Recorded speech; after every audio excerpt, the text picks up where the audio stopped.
Hallelujah.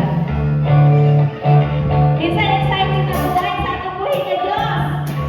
Sabihin tayo sa kasalita. Minsan excited na dahil sa atong buhay na Diyos. Amen. Salamat Lord sa ataw na iyong ihatag.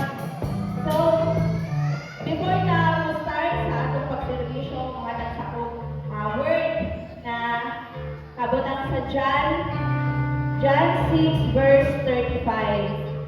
Kung naamoy Bible, open ka sa atong Bible, atong basahon. Kisay na yung Bible.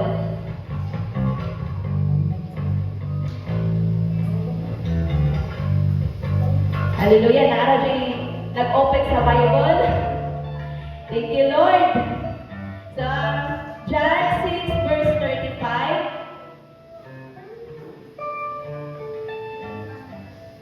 John 6:35.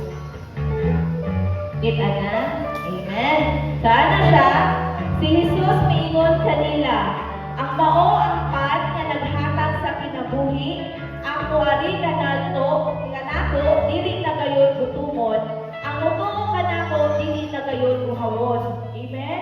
Gaingon ang pulong sa Dios nga ano siya? Si Jesus miingon, siya ang pad o siya ang water. Kapag mo anang mag-fasting ta, ang isa sa mga ginag-give up na to is ang food. Ganong food man? Kay? Ito ka sa tubangan. Question and answer ta. So, ganong food atong ginag-give up? Kay kung wala ang food, ang duha, kung wala ang pan, wala ang pagkaon o tubig, dili ta? Ha? Dili ta mabuhi. So, kinahanglan na ito food sa atong kinabuhi water para wala natay strength sa atong pagpanarbaho. Ano? Amen? Natay strength sa pag-serve kay Lord. Amen? So, kinahanglan ng food. So, inanak po sa ato ang kinabuhi as a Christian. Kinahanglan po nato ang pulong sa Ginoo, ang presensya ni Lord para mabuhi ta. So, ano pa po sa ato among devotional ni Jason sa una nga. Ngano pag gigutom bitaw ta na ang mga temptation. Di ba pag gigutom ta kay ang mga food kay mura mag tanang food bisan kulay lapit-lapit. Nakabantay mo ana? Gutom na gutom ta nga. Ngano ang pagkaon pait man ni pero ngano pag gutom na gutom ta, hungry kaayo ta, tanang pagkaon ulami. Wala mo kabantay ana, kabantay mo.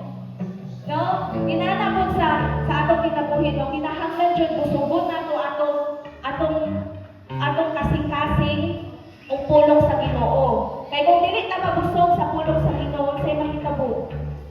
Tanan ihatag sa world, sa kalibutan ng lamig sa atuang. Ma-enjoy ta ana. So kinahanglan, mabusog ka sa pulong sa Ginoo para dili ta matem sa mga kasalanan sa kalibutan.